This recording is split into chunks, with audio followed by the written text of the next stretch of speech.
Hi, I'm Ross Kenneth Erkin, the editor of MainSt, and today I'm discussing summer reading with Leila Sales, an editor at Penguin Young Readers Group and a young adult author herself. Yeah.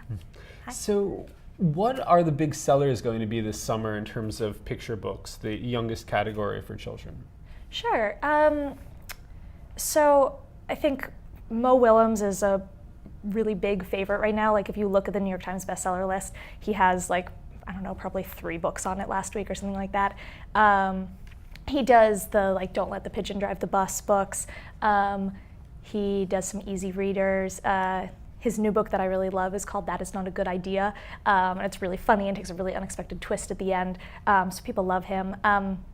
Also always really popular picture books is the Fancy Nancy series by Jane O'Connor. And they're like very girly girl books and kids love them. So there's a new one of those out called Fanciest Doll in the Universe. So I think we're gonna see a lot of that. What else? Lemony Snicket, who wrote the series of Unfortunate Events. He's the blue chip author here. Is he? I think so. So he's done a picture book now, and it's called The Dark, and it's illustrated by John Klassen, who's this very up-and-coming illustrator, and so that's like a really all-star combination. They both have great senses of humor, so I think you're going to be hearing a lot about that as well. Economically speaking, you would think that picture books are immune to the ebook sales and trends that we're seeing from Kindles and Nooks. Is it true that they're so visually and tactilely oriented that they are resisting that trend? So they do seem to be so far. I think on some of them, like I have a Sony e-reader, and like you can't even see pictures on that thing.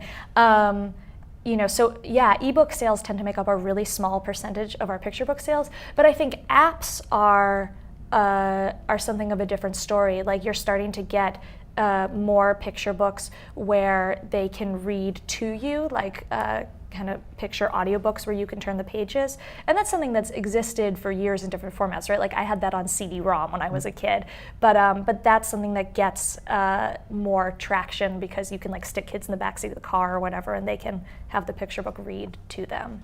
Do you think moving forward that's going to be the differentiating factor in terms of sales, that the more apps and the more bells and whistles a particular publisher attaches to a book is going to distinguish?